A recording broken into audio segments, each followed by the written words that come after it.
उपस्थित असलेले कोपरगाव राहता तालुक्यातील सर्व ग्रामपंचायतचे सदस्य, सरपंच, विविध पदाधिकारी, सोसायटीचे सदस्य यांच्या सगळ्यांचं मी सर्वप्रथम या ठिकाणी स्वागत करतो की अतिशय आज लग्न असल्या कारणास्तव अनेक अडचणी असताना देखील नुसतं एका मेसेजच्या माध्यमातून आवाहन केल्यावर अन्याय होत असलेल्या लोकांनी या ठिकाणी उपस्थित राहावं म्हणून मोठ्या संख्येने आपण सगळेजण उपस्थित राहिले त्याबद्दल मी आपल्या मनापासून या ठिकाणी स्वागत करतो।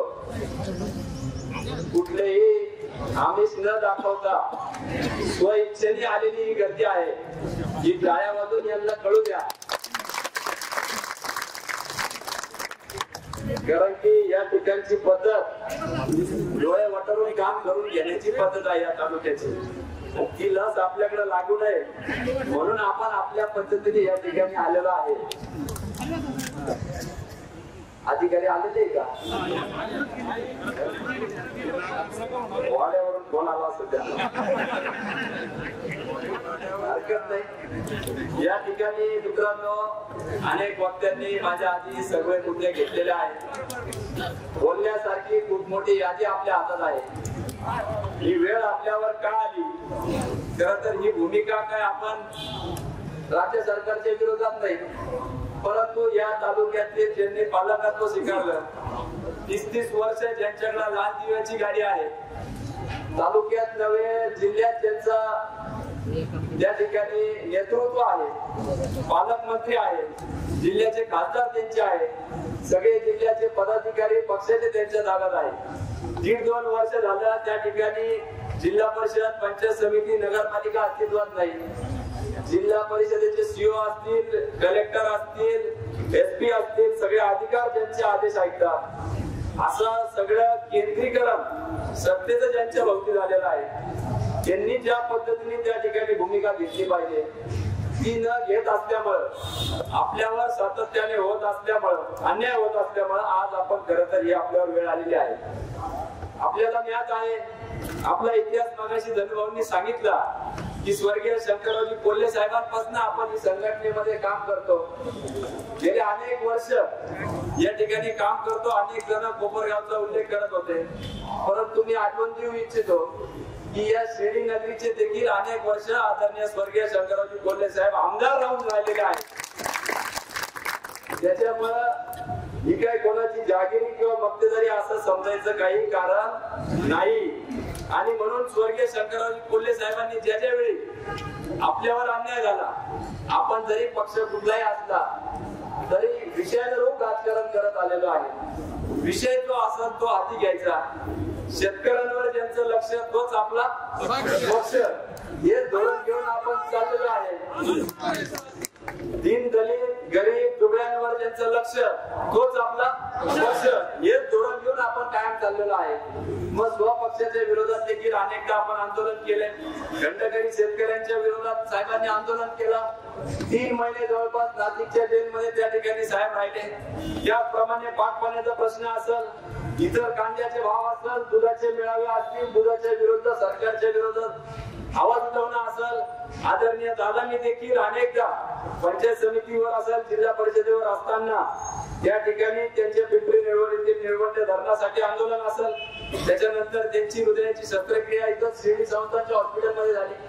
आजारपणात देखील लोकांचे प्रश्न सोडवण्याकरता रस्त्यावर उतरले।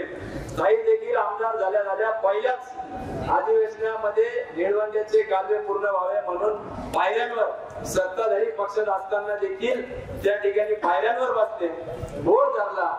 अनेकदा सभागृहामध्ये किंवा दुधाचं आंदोलन असेल, वीज बिलाची होळी असेल, आपल्या समोर आपण या ठिकाणी केल्याचं बघितलेलं आहे। आणि म्हणून आपल्या इतिहास राहिलेला आहे की कधी पण आपण कोणासमोर झुकणार नाही आणि लाचारी आपल्या रक्तातच नाही, ही आपली जिद्द राहिलेली आहे। त्या ठिकाणी जरी काही अन्याय झालेला असेल, 10-12 इलेक्शन आपण बघितले, दादांच्या वेळेस 2-2.5 हजारांनी पराभव झाला, कोणामुळे झाला वेगळे सांगायची गरज नाही। मागच्या वेळेस 400, 450 किंवा 700 मतांनी ताईंचा पराभव झाला। कोणी मेवणे उभे केले स्वतःच्या स्वार्थासाठी, वेगळे सांगायची गरज नाही। एक मताने स्वर्गीय कोल्हे साहेबांच्या एमएलसी मध्ये पराभव झाला, कोणामुळे झाला हे सांगायची गरज नाही. ज्या दूध संघाचे संस्थापक कोल्हे साहेब होते, तो दूध संघ अमूलच्या बरोबरीने 80-90च्या दशकात चालत होता. तो दूध संघ कोणी अडकून घेतला आणि रसा तळाला नेला हे काय वेगळं सांगण्याची आवश्यकता नाही. जो सुस्थितीत असलेला गणेश कारखाना चालू असताना राजकीय दबाव टाकून त्या ठिकाणी संचालक मंडळावर दबाव टाकून त्यांनी त्यांच्या ताब्यात घेतला 10-15 वर्ष, तो कुणी केला हे वेगळं सांगायची गरज नाही. आणि म्हणून असे जरी किती अन्याय झाले तरी त्या ठिकाणी राजकारणाचा भाग म्हणून क्षणिक जो विषय होता आपण कायम तो सोडून दिला.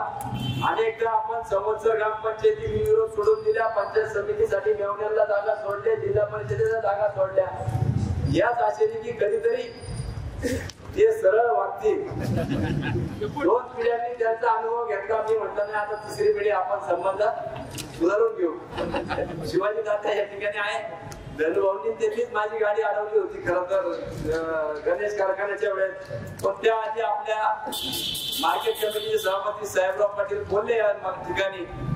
मी त्यावेळेस देखील बोललो होतो की आपल्याला सहकारी संस्थेमध्ये आपण कोपरगाव तालुक्यामध्ये राजकारण आणत नाही, शक्यतो सगळ्या बिनविरोध करण्याचा आपला मानस असतो. तशा पद्धतीने आपण मार्केट कमिटी बिनविरोध केली. 1500 सोसायटी सदस्यांपैकी 800च्या वर आपले सदस्य होते. तरी पण आपण काय पार्टी असेल, नितीनरावजी अवतारे साहेब असतील किंवा परजणे पार्टी असेल, म्हणजे यांच्या मेहण्यांना 2 जागा आपण दिल्या ज्यांनी आपल्याला पाडलं. आपण कधीच संकुचित राजकारण केलं नाही. व्यापक दृष्टिकोन ठेवून आपण राजकारण केलं की समाज हितासाठी आपण काम केलं पाहिजे. आणि 2 जागा 40 सदस्य असताना देखील आपण मार्केट कमिटीत घेतलं. आणि त्याबद्दल आपण आपल्या इथं 10 गावातील कार्यकर्त्यांनी 10% मतदान असताना देखील या ठिकाणी आपले फॉर्म भरलेले होते मार्केट कमिटीमध्ये. डॉक्टर लबडे या ठिकाणी आहे. त्यावेळेस मी खासदार सुजय विखेंना फोन केला की आपण आपल्या मामांचे 2 जागा आम्ही घेतलेल्या आहेत, आपण एकाच पक्षात आहोत, आमचे देखील 2 जागा आपण त्या ठिकाणी घ्याव्यात, आमची अशी अपेक्षा आहे. तुमचे जेवढे इथं मतदान त्याच्या तरी कितीतरी पटीने आमचं मतदान त्या ठिकाणी आहे. परंतु त्यांनी स्पष्टपणे नकार दिला आणि त्यावेळेस सांगितलं की आता शक्य होणार नाही. पुढे गणेश कारखाना, जिल्हा परिषद, पंचायत समिती सगळं आम्ही सन्मानाने तुम्हाला सहभागी करून घेऊ. मी म्हटलं 2 मिनिटं थांबा, सगळे कार्यकर्ते उपस्थित आहेत, मी स्पीकरवर टाकतो, तुम्ही स्पीकरवर कार्यकर्त्यांना शब्द द्या. दादा तुम्ही होते त्या मीटिंगला, स्पीकरवर टाकला. खासदारांनी सांगितलं की काहीच काळजी करू नका, गणेश कारखान्यात तुम्हाला घेतो, जिल्हा परिषद घेतो, पंचायत समितीत घेतो. फोन ठेवल्या आपले ज्येष्ठ मंडळी म्हणले भैया तुम्हाला हे माहित नाही, फसवणार नाही. मला हा पोरगा जरा बरा वाटतो, जरा चांगला वाटतो म्हटलं पाहू आपण, आपल्याला विश्वास तर खावा लागेल. आणि झालं तेच, हे म्हणतात तशी ती चायना गॅरेंटी, चले तो चांद तक नाही तो शांत. आणि ते संध्याकाळच्या आतच तो विषय आम्ही माघार घेतले ते इंग्लिश झाले. ते म्हणले की कधी बोललो आम्ही काय तुम्हाला कुठेही सहभागी करून घेणार नाही. आणि म्हणून धनुभाऊ त्यांच्या सगळ्या सहकार्यांनी त्या ठिकाणी कोणत्या माझी गाडी अडवली. भाई आम्ही तुम्हाला म्हणत होतो, आता आमचं ऐकावं लागेल. आम्ही मागच्या तुमचं ऐकून फॉर्म माघार घेतली. गणेश कारखान्याला तुम्हाला त्या ठिकाणी भाग घ्यावा लागेल. आणि म्हणून आपण त्या ठिकाणी गणेश कारखान्यामध्ये भाग घेतला. कारण की बंद करायचा निर्णय त्यांनी घेतला होता. तात्यांनी मागाशी सांगितलं, मागच्याच अतिरिक्त ऊस कापताना 1.5 लाखात फक्त क्रशिंग झाली. आज 2 लाखाच्या वर टप्पा आपण पार करणार आहोत. म्हणजे नगर जिल्ह्यामध्ये सर्वाधिक रिकव्हरीच्या कारखान्याची येते आहे. अशा प्राप्त परिस्थितीमध्ये आपल्याला निवडणूक झाली, पेपरला त्यांनी बातमी दिली की आम्ही कुठल्याही पद्धतीचं राजकारण करणार नाही, तुम्हाला शुभेच्छा आहे, तुम्ही कारखाना व्यवस्थितरित्या चालवा. मी म्हटलं ठीक आहे. जनतेचा कलाचा आदर करून त्यांनी आपले मनाचा मोठेपणा दाखवला आणि लोकशाहीचा सन्मान केला. 2 दिवसांनी कारखान्यावर नोटीस आली की तुमच्या विरोधात हायकोर्टामध्ये केस दाखल झाली की हा कारखाना यांच्या ताब्यात होणार. आता सुदैवाने हायकोर्टामध्ये लाखोंचे वकील लावले त्यांनी, पण न्यायाची बाजू आपली असल्यामुळे आपल्या बाजूने तो निकाल लागला. तेवढ्यावरच ते थांबले नाही. निकाल लागल्यावर सुप्रीम कोर्टात देखील ते गेले. मला वाटलं आता तरी सुधारतील, परंतु सुप्रीम कोर्टामध्ये गेले. आणि इथं बसले असतानाच मला आपल्या सुप्रीम कोर्टाच्या वकिलांचा फोन आला की तुमच्याकडून कारखाना काढून घेण्यासाठी जी याचिका होती ती कोर्टाने त्यांना सुनावलं आणि 2 आठवडे पुढे ढकलले, ती त्यांना दिलेला नाही. म्हणजे साईबाबांच्या दरबारात न्याय आहे याचा प्रत्यय आपल्याला या ठिकाणी आला. खरं तर हे सांगायचं कारण याच्यामुळं की होत असलेला अन्याय गणेश सहकारी साखर कारखाना हे एक निमित्त आहे. पण आदरणीय देवेंद्र फडणवीस साहेबांनी सांगितलं की तुम्ही जिल्हा बँकेवर भारतीय जनता पार्टीचा चेअरमन केला पाहिजे. रात्री 9, 9:30च्या दरम्यान त्यावेळेस त्यांचा फोन आला होता आणि म्हटलं साहेब ठीक आहे, आम्ही सगळेजण प्रयत्न करतो. 21 जणांमध्ये 5च जण भारतीय जनता पार्टीचे आहेत. पण रात्री 3-4 वाजेपर्यंत आम्ही सगळ्यांनी धावपळ केली आणि त्या ठिकाणी सत्तांतर होऊन नवीन चेअरमन कर्डिले साहेब झाले. परंतु मंजूर असलेल्या गणेश कारखान्याचं कर्ज देखील आपल्याला आज सगळ्यात पैसे उचलू दिलेले नाहीये. म्हणून हा त्रास तिथून खऱ्या अर्थाने सुरू झाला. आणि बघता बघता खरं तर गणेश कारखान्याच्या आधी देखील मागच्या बजेटमध्ये ज्यावेळेस शासनाने शेळी मेंढीच्या साठी आपले धनगर बांधव आहे या सगळ्या बांधवांसाठी जवळपास 10,000 कोटीचा निधी NCDCतून मंजूर केला. चांगली योजना शासनाने आणली. नगर जिल्ह्यामध्ये आपले धनगर बांधव मोठ्या संख्येने आहेत आणि त्यामुळे आपण 50 संस्था आपल्या पंचकृषीमध्ये काढल्या आणि दुग्ध आणि पशुसंवर्धन मंत्री ते असल्यामुळे त्या विभागाकडे गेल्या. परंतु 1.5 वर्ष झाले अजून त्या संस्थेला मान्यता त्यांनी दिलेली नाही. कुठल्याही त्रुटी त्याच्यामध्ये नाही. आणि म्हणून अशा लोकप्रतिनिधी किंवा पालकमंत्र्यांचा मी या निमित्ताने निषेध करतो. याच पद्धतीने त्यांनी त्यावेळेस करत असलेले आपल्या जे काही जिल्हा परिषदेच्या पंचायत समितीचा जो निधी असतो, खरं तर 15 वित्त आयोग प्रत्येक ग्रामपंचायतीला असतो. परंतु धनुभाऊंनी सांगितलं तसं त्यांचा 15 वित्त आयोग देखील अडवला. परंतु त्याच पद्धतीने पंचायत समिती जिल्हा परिषदेला देखील 10% असतो. त्यातला 1ही रुपयाचा निधी आपल्या ग्रामपंचायतीत दिला नाही. रामपूरवाडीचा आमचे मित्र प्रसाद काळे या ठिकाणी आहे, हातवरती करा बाबा, यांनी त्याची चिकाटी एवढी तुमच्या सारखे किंवा सरपंच किंवा ग्रामपंचायत सदस्य आहेत ते जल जीवनच्या धनुभाऊंनी जे सांगितलं अर्धी स्टोरी सांगितली. त्याकरता सिओनला मी फोन केला. त्याच्यानंतर त्या ठिकाणी त्यांनी ताईंनी फोन केला, कलेक्टर ऑफिसला फोन केला, जल जीवनच्या सगळ्या योजनांसाठी त्या ठिकाणी फोन केला. परंतु त्याला न्याय मिळाला नाही. वारंवार तो पालकमंत्र्यांच्या मिटिंगला गेला, पालकमंत्र्यांना विनंती केली. पालकमंत्र्यांनी देखील त्याची अर्ज केराच्या टोपली दाखवली. त्यानंतर तिने कलेक्टर ऑफिस मध्ये गेला. त्या ठिकाणी वरतून उडी घेतो म्हणून तो पळाला. तेव्हा सगळे जागे झाले, बरोबर नाही? त्याला तेव्हा आश्वासन दिलं. एवढंही करून त्याचं काम झालं नाही. शेवटी काल परवा तो विधान भवनात गेला. जो आमदार भेटेल त्याला तिथं विनंती करत होता. देवेंद्रजी फडणवीस साहेबांना आवाज देऊन त्यांनी तिथं थांबवलं आणि त्याची व्यथा मांडली. विरोधी पक्ष नेत्यांना सांगितलं, सत्ताधारी आमदारांना सांगितलं आणि आली का आता वर्क ऑर्डर? कालच त्याला त्याची वर्क ऑर्डर भेटली. त्याला काय आवश्यक? पण असं जर प्रत्येक ग्रामपंचायतीला करायचं म्हटलं तर अराजकता पसरल. प्रत्येकाने अशी भूमिका घ्यायची म्हटलं, मगाशी आलोना येवले म्हणते मग सगळे एकत्रितच चला मुंबईला. असं किती दिवस आपण सहन करायचं? हा काही चेष्टेचा प्रश्न नाही. आपण सगळेजण या ठिकाणी काही स्वतःच्या कामांसाठी आलो नाही. अधिकारी जर वाळूवाला आला म्हटले असते तर पहिल्या गाडीने लगेच बाहेर आल्या आपलं काहीतरी मालपाणी घेऊन कोणतरी आलेला दिसतंय. पण आज आपण जनतेच्या प्रश्नासाठी उतरलेला आहे. आपला कोणाचाही स्वार्थ या ठिकाणी नाही.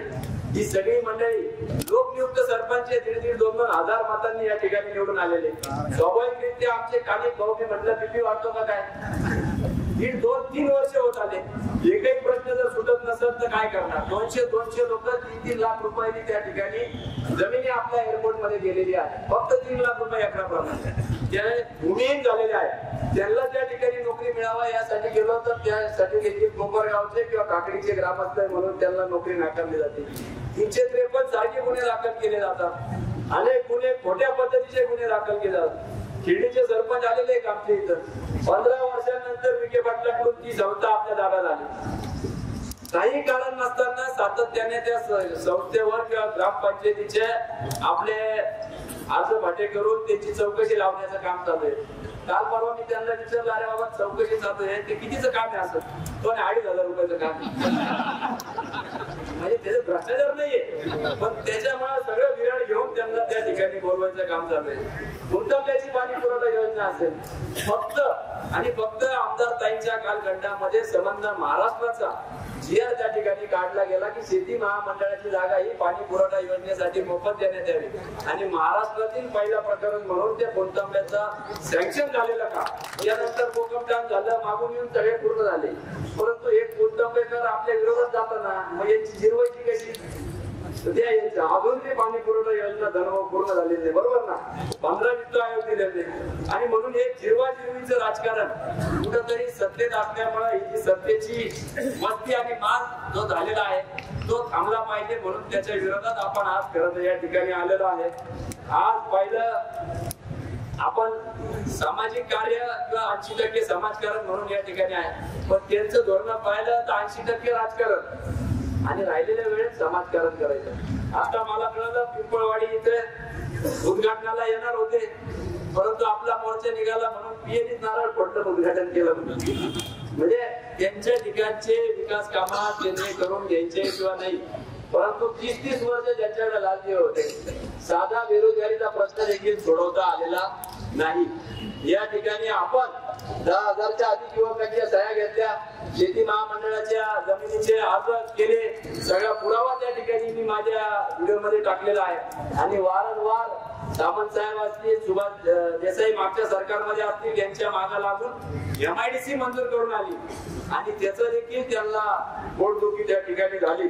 निश्चितपणाने त्यांच्या खात्याकडे तो विषय आहे, त्यांनी मार्ग केला, त्याच्याबद्दल आम्ही त्यांचे आभार मानू. परंतु त्यानंतर तालुक्यात येऊन आभार मानायचे, स्वतःचे सत्कार करून घ्यायचे. मगाशी माझ्या आधीच्या वक्त्यांनी डॉक्टर मोरेंनी सांगितलं की कांद्याचं निर्यात उठवली म्हणून सगळीकडे सत्कार घेतले, मार्केट कमिटीचे लोक बोलवले, शेतकऱ्यांना बोलवलं, आणि उठवली कुठली करणार निर्यात. दुसऱ्या दिवशी थोडेसे भाव काय वाढले, लगेच सांगितलं की नाही अजून काही निर्यात उठली नाही. मग माझं म्हणणं आहे, मग जे शेतकऱ्यांनी सत्काराचे हार आणि तुरे घातले, मग त्यांचं काय, त्यांचा अपमान नाही का. याच्यासाठी पालकमंत्र्यांनी त्यांचं जाहीर माफी मागावी, हीच मागणी या निमित्ताने मी करतो. तुम्ही भुसात तुमचे त्या ठिकाणी सत्कार करून घेता आणि कुठलाही न्याय आमच्या शेतकरी वर्गाला दिला नाही. दुधाचे भाव 34-35 रुपये होते, हे व्हायच्या आधी 38 होते, आता 25 आले, आता 25, 24 राहते 22 म्हणून राहिले, इकडे अजून पण कमी आहे का. म्हणजे अशी परिस्थिती आज दुधाची झालेली आहे. कोण दुग्धमंत्री झाले होते, कोण दुग्धमंत्री आहे आज आपल्याकडं. म्हणजे आपण जर बघितलं तर आपला हक्काचा माणूस जेव्हा सरकारमध्ये जातो तर आपल्याला अपेक्षा असते की 35-36 रुपये होतील, 38 रुपये होईल, 35-24 रुपये झाले. अनुदानाचं काही खरं दिसत नाहीये, सगळ्या सोयाबीनचा विषय नाहीये. त्या ठिकाणी सगळ्या बाबतीत जे जे खातं यांच्याकडे दिलेलं आहे सबशेर फेल. वाळूचा लिलाव 600 रुपयात वाळू मध्ये काल त्यांनी पावती घेतली 2200-2400 रुपये. सगळे बघाचं त्या ठिकाणी 2304 रुपये, हा 2600 म्हणून राहिला. साठी सुद्धा वाळू त्या ठिकाणी उपलब्ध नाहीये, आणि मग सत्तेसाठी तुम्ही एवढे लाचार होता, आणि कुठल्याही न्याय जर आमच्या शेतकरी किंवा सर्वसामान्य लोकांना देता येत नसेल, आणि त्यातही तुम्हाला नुसतं राजकारण करायचं असेल तर मग आम्हाला रस्त्यावर उतरल्याशिवाय पर्याय राहत नाही. आम्ही नेहमी समाजहिताचं राजकारण केलेलं आहे. ज्या ज्या वेळेस महाराष्ट्रामध्ये महाराष्ट्राच्या बाहेर आपत्ती आली, त्या ठिकाणी भूतचा भूकंप असेल, खिल्लारीचा भूकंप असेल, कोल्हापूरचा असेल, चिपळूणला मी स्वतः गेलो होतो युवकांना घेऊन. त्या ठिकाणी मदतीचा हात आपण वेळोवेळी घेऊन गेलेला आहे. म्हणजे आपण कधीही राजकारणाकडे राजकारण म्हणून बघत नाही, एक समाजसेवेचं माध्यम म्हणून आपण या गोष्टीकडे बघत आलेलो आहे. परंतु सातत्याने याची जी काय विश्वास ठेवून देखील फसवण्याची वृत्ती आहे किंवा अन्याय करायची जी वृत्ती आहे, त्यामुळेच आपल्याला हा खरं तर या ठिकाणी आपण रस्त्यावर उतरलेलो आहे. खरं तर बोलण्यासारखे इतके मुद्दे की माझ्या हातात आता कागद जमाना. म्हणजे मी औद्योगिक वसाहतीचा चेअरमन आहे म्हणून त्या ठिकाणी प्रशासक लावलं. प्रशासक लावून 1962 पासून एकदाही त्या संस्थेची निवडणूक झाली नाही, परंतु जाणून बुजून यावेळेस संस्थेची निवडणूक घडून आणली. माझ्या विरोधात उमेदवार उभे करायचा प्रयत्न केला, तरी पण जनता जनार्दन ही बरोबर असल्यामुळे तिथं आम्ही 15 विरोध केलं आणि पुन्हा तिथं देखील त्यांना वोट टाकले. आणि म्हणून सातत्याने माझं म्हणणं आहे की त्यांनी याचा विचार केला पाहिजे.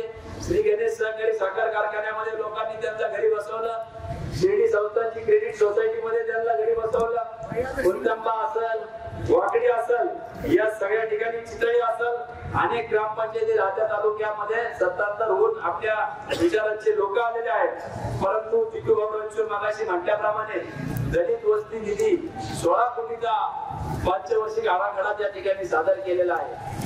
बरोबर निवडून आपल्या ग्रामपंचायतीतील लोकांना त्या ठिकाणी दलित वस्ती निधी दिलेला नाही. तांडा वस्तीच्या निधीसाठी त्यांची शिफारस लागली. पालकमंत्र्यांनी एकही शिफारस पत्र आपल्या ग्रामपंचायतीचं दिलेलं नाही. त्याच पदाने ठक्कर बाप्पा असेल, ज्या सुविधेच्या आपल्या गावची त्या ठिकाणी स्मशानभूमीला जायला रस्ता नाही. आणि या ठिकाणी जर झोपलेल्या प्रशासकीय अधिकारी त्यांच्या सांगण्यावरून जर अन्याय करत असाल तर पुढच्या वेळेस त्यांना आम्हाला अंतिम संस्कार करायला तुमच्या प्रांगणात यावं लागेल. एवढंच या निमित्ताने मी सांगतो. एखाद्या जर व्यक्तीचं तिथं हे झाला तर, कारण की 3 वर्ष झाले ती मंडळी सातत्याने सांगते कुठलाही तुझा भाऊ आदरणीय ताई ज्यावेळेस आमदार होत्या केला नाही. उलट त्या गावामध्ये ज्यावेळेस सत्ता विरोधकांची होती जवळपास 1.5-2 कोटीचा निधी ताईंनी दिला. अरे एवढंच नव्हे तर आमदाराच्या घरासमोरचा निधी ताईंनी त्यांच्या गावात केला. आमदारांच्या गावातली स्मशानभूमी आपण केली, बस स्टँड आपण दिलं, एक नव्हे तर 2 सभागृह आमदाराच्या गावामध्ये आपण दिले. तर आपण मनाचा मोठेपणा दाखवून निस्वार्थपणे त्या ठिकाणी काम करत असतो. परंतु गेल्या 2-3 वर्षापासून इथं दलितांवर अन्याय होतोय, आदिवासींवर अन्याय होतोय, धनगर समाजावर अन्याय होतोय. लोकप्रतिनिधी म्हणून आपल्या आमदारांची जबाबदारी होती की आपल्या तालुक्याच्या गोरगरीब जनतेसाठी तिथं आवाज उठवणं किंवा बोलणं. परंतु त्यांची गॅरंटी शेजारच्यांनी घेतलेली असल्यामुळे आपल्या तालुक्याच्या लोकांचं वाटोळं झालं तरी चालेल, परंतु मी यांच्या पायाशी बसून लाचारी पत्करत आपल्या लग्नामध्ये ती लाचारी नाही. स्वाभिमानाने आपण उभं राहू आणि लढू. छत्रपती शिवाजी महाराजांचे आपण सगळे मावळे आहोत. फक्त महाराजांच्या पुतळ्याला हार नाही घालू दिला म्हणजे त्यांना असं वाटतं की आपण घाबरून जाऊ. त्यांना मी एवढं सांगू इच्छितो की हा कोल्हे साहेबांचा नातू आहे, हा कोल्हे साहेबांचा वारसदार आहे.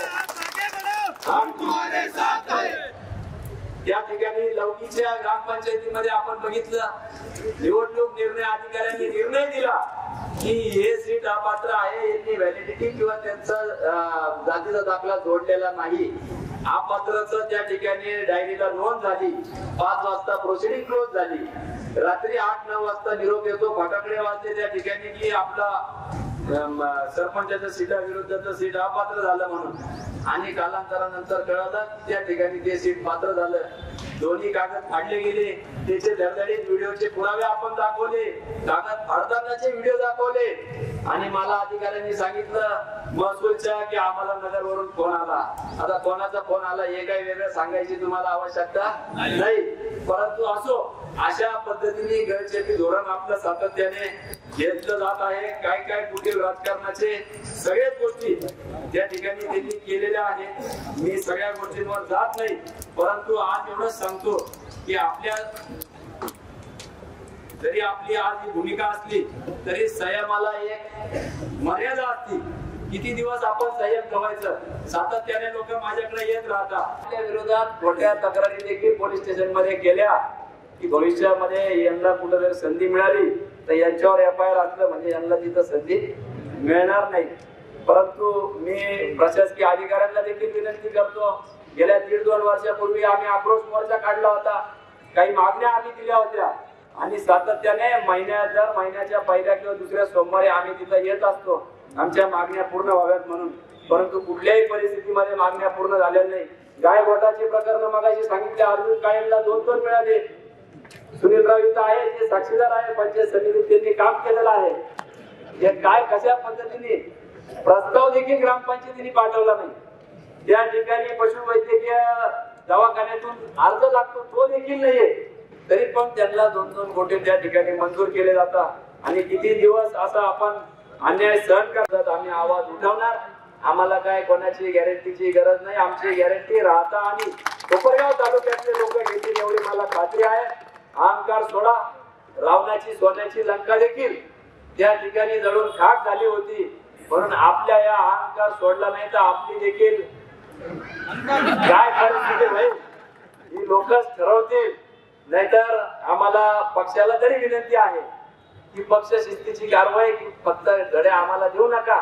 आमचे तालुका अध्यक्षांनी सांगितले की पक्षाचं कुठलंही काम असलं त्या ठिकाणी सरळ ऍप असेल, नमो ऍप असेल, वेगवेगळ्या याद्या असेल, एक बूथ 30 दिवस असेल, बूथ कमिटी असेल, तत्परतेने आम्ही सगळे त्या गोष्टी या ठिकाणी करत आलेलो आहोत.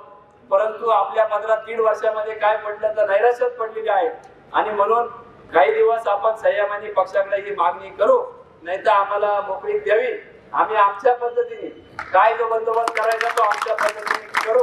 आमच्यावर देखील पक्ष शिस्तीची जबरदस्ती करू नये, मोकळीक सोडावी. त्यांच्या हातून पक्षाचे त्यांच्याहून अधिक काम आपण केले तरी आपल्याला ही वेळ जर बघावं लागली असेल तर ते दुर्दैव आहे. मी कायम नेहमी म्हणत असतो की गरिबी असली का लाजावी नाही, पैसे असले का माजावा नाही, आणि सत्ता असली का गाजवावी नाही. आणि या ठिकाणी पैशाचा माज आणि सत्ता गाजवण्याचं काम चालू आहे. मी या निमित्ताने एवढंच सांगतो की अधिकाऱ्यांना वारंवार आम्ही आंदोलन उपोषण करणार नाही. अनेक आंदोलन निवेदन देऊन झालेले आहे. इथून पुढं आम्ही योग्य ती भूमिका घेऊ. आणि वेळ पडली तर या तुमच्या मी मगाशी म्हटल्याप्रमाणे या जनता जनार्दन आहे, चंद्रकांत पाटील म्हटले, या जनतेने ठरवलं तर 50 वर्षाची तुमची सत्ता उलटून लावल्याशिवाय राहणार नाही. आणि त्याचं नेतृत्व करायला ही क्षणाचाही विलंब लावणार नाही. एवढं